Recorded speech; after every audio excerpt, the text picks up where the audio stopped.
Le ministre de la Défense israélien donne l'ordre à l'armée de préparer le départ volontaire des Gazaouis.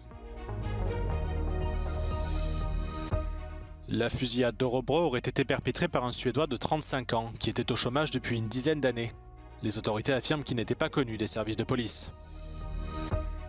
Le gouvernement polonais annonce la mise en place d'un nouveau dispositif pour protéger l'élection présidentielle de mai d'une ingérence russe.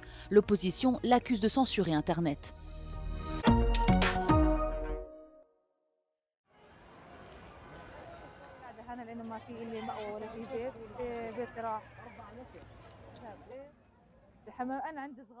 Les déclarations de Donald Trump sur la bande de Gaza ne sont pas tombées dans l'oreille d'un sourd. Le ministre de la Défense israélien a déjà donné l'ordre à l'armée de préparer le départ volontaire des Gazaouis.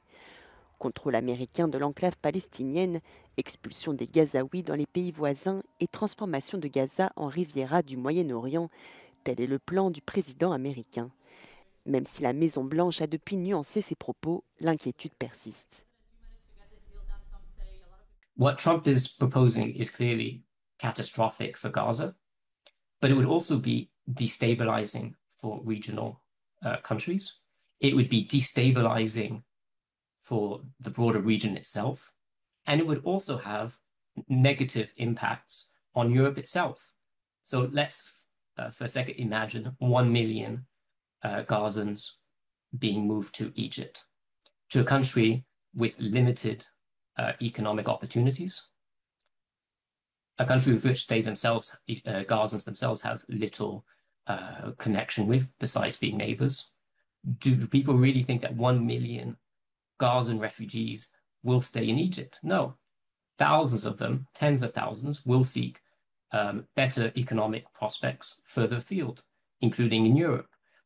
Le président américain a suggéré à plusieurs reprises que 1,8 million d'habitants de Gaza pourraient être déplacés dans les pays voisins. Cette proposition fait notamment écho aux déplacements forcés après la création de l'État d'Israël en 1948 et en 1967. Une option rejetée à multiples reprises par l'Égypte et la Jordanie.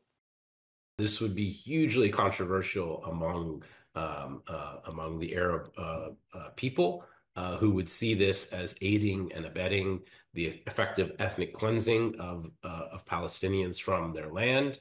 And in the case of Egypt, for instance, would be hugely controversial within the military and the security establishment, who have long seen this question of Gaza and the displacement of Gazans as something of a red line. Mutique, l'Union européenne s'est limitée à rappeler son soutien à la solution à deux États et à affirmer que Gaza fait partie intégrante d'un futur État palestinien. Washington tente de tempérer après les déclarations choc de Donald Trump qui s'est dit prêt à prendre le contrôle de la bande de Gaza. La Maison-Blanche a essayé de nuancer ses propos. Le chef de la diplomatie américaine Marco Rubio et la porte-parole de la Maison-Blanche Caroline Leavitt ont soutenu que le transfert des Gazaouis ne serait que temporaire. And the only thing President Trump has done very generously, in my view, is offer the United States willingness to step in, clear the debris, clean the place up from all the destruction that's on the ground, clean it up of all these unexploded munitions. And in the meantime, the people living there will not be able, the people who call that home will not be able to live there while you have crews coming in and removing debris, while you have munitions being removed, etc. That's the offer that he's made. This is the first good idea that I've heard. It's a remarkable idea. And I think it should be really pursued, examined, pursued, and done, because I think it will create a different future for everyone. Le président américain a également répété que les habitants de Gaza pourraient aller vivre en Jordanie ou en Égypte, malgré l'opposition de ces pays et des Palestiniens eux-mêmes. Le secrétaire général des Nations Unies, Antonio Guterres, a mis en garde face à toute forme de nettoyage ethnique, tandis que l'Union européenne a réaffirmé que la bande de Gaza faisait partie intégrante d'un futur État palestinien. Près de 2,1 millions de Gazaouis habitent dans l'enclave de 360 km² ravagée par des mois de guerre. La plupart d'entre eux ont perdu leur logement et vivent désormais dans des camps de déplacés. 3 semaines après le début du cessez-le-feu entre Israël et le Hamas, plus d'1,5 million de Palestiniens ont enfin pu rentrer chez eux dans le nord de la bande de Gaza. Mohamed a fait le long voyage à pied avec sa famille, 15 mois après avoir été forcé de fuir les bombardements. Euronews a pu le contacter malgré un accès encore limité à l'électricité et à Internet dans le nord de Gaza. Mohamed nous explique comment sa vie a changé depuis qu'il est rentré chez lui il y a tout juste une semaine. فلما اجينا بدنا ننزل نزلنا الساعة 7 الصبح. كان الطريق قدامنا يعني شبه صعبة جدا، فيش مية في الطريق، فيش أكل، فيش أي أنواع يعني طعام إن ناكلها على الطريق، وكانت الطريق صعبة جدا. قعدنا ما يقارب من وسط قطاع غزة لشمال قطاع غزة ما يقارب 5 ساعات مشيا على الأقدام، يعني ما أخذناش مواصلات ولا أي حاجة. كانت طريق صعبة جدا جدا جدا علينا واحنا جايين من الجنوب للشمال. Mais une fois arrivés sur place, ils ont trouvé leur appartement réduit à l'état de ruine. صحيح أنا قاعد فيه، وطبعا الدار اللي أنا فيها يعني من النص نصها رايح ونصها موجود، يعني بأي لحظة ممكن لا سمح الله طبعا لا سمح الله تقع العمارة فينا. يعني أنا قاعد ومخاطر على حالي وعلى أهلي وعلى أطفال أختي عشان بس يعني نقتوا من الشتاء والمطر. Mohamed explique que sa famille a été déplacée 4 fois depuis le début de la guerre, vivant dans des tentes de fortune souvent exposées au froid et à la pluie, dans plusieurs camps du sud de la bande de Gaza.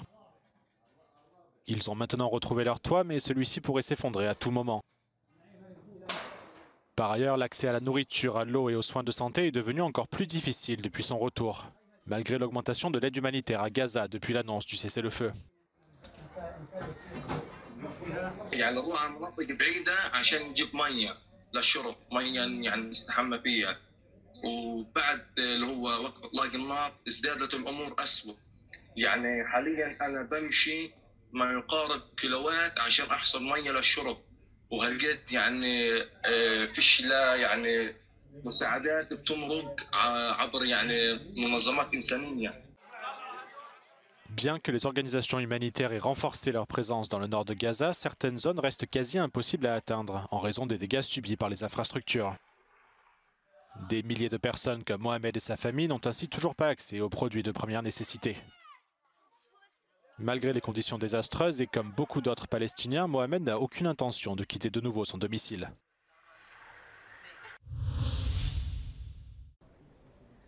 Des coups de feu ont éclaté dans la capitale belge. En 24 heures, 3 fusillades se sont produites dans la région de Bruxelles-Capitale, 2 à Anderlecht et une autre à Saint-Jost-en-Noode. Cette fusillade survient 24 heures après un incident similaire. La veille, des personnes cagoulées munies de Kalachnikov ont été filmées en train de brandir chacun une arme dans le quartier de la gare du Midi. Le où les cibles n'étaient pas visibles sur les images de vidéosurveillance. Pour le procureur général de Bruxelles, ces fusillades sont au regard de leur localisation liée au narcotrafic. Selon lui, il s'agirait de représailles pour reconquérir des territoires. Pacte de balles aurait été découvert dans la chambre d'un enfant. Sur la chaîne publique belge, le magistrat a expliqué que 2 suspects sont en fuite. À ce stade, l'identité des coupables présumés n'est pas connue des autorités belges. Le secteur d'Anderlecht est connu pour être l'un des points chauds du trafic de drogue dans la région.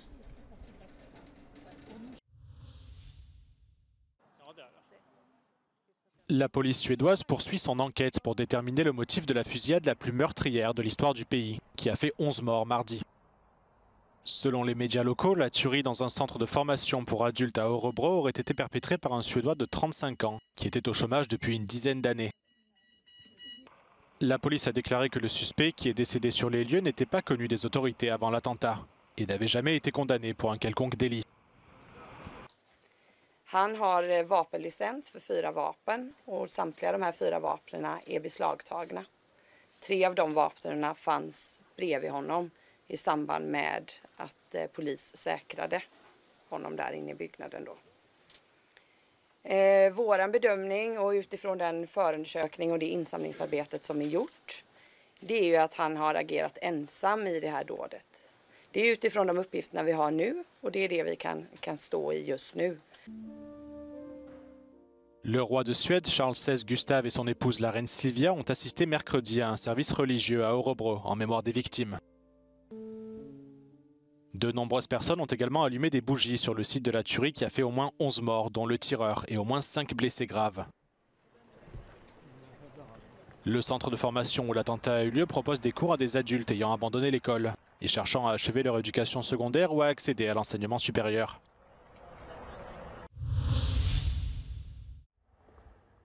Le gouvernement polonais a annoncé le lancement du programme Parapluie électoral, un dispositif de cybersécurité pendant la campagne de l'élection présidentielle de mai.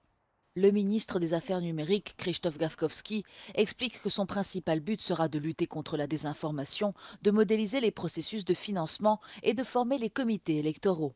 La Pologne est l'un des pays les plus exposés à la cybercriminalité, avec près de 200 sites et domaines au contenu préjudiciable fermés quotidiennement par les autorités.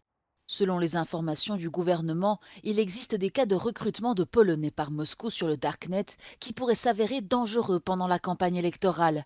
Les services russes sont censés offrir 3 à 4 000 euros pour la coopération. Le ministre prévient que toute interaction de ce type avec la Russie sera punie. To są lata więzienia, więc przestrzegam wszystkich, którzy chcieliby skorzystać z łatwych, szybkich pieniędzy po to, żeby połączyć się przy współpracy z rosyjskimi służbami, żeby wpływać na polskie wybory, bo to się skończy więzieniem. Mais le Parti conservateur Droit et Justice considère ce programme comme une tentative préélectorale de censure d'Internet. Coś takiego nie nazywa się parasolem wyborczym, tylko po prostu zamachem na demokrację w Polsce. Hasło znakomite, kierunek znakomity. Wszyscy troszczmy się o to, żeby wybory były wolne, uczciwe i niezakłócone przez nikogo, natomiast zróbmy to środkami, które są do tego adekwatne. Un élu de Droit et Justice a même annoncé la création de sa propre plateforme numérique qui servira à inscrire les candidats de l'opposition. Le premier tour de l'élection présidentielle en Pologne aura lieu le 18 mai.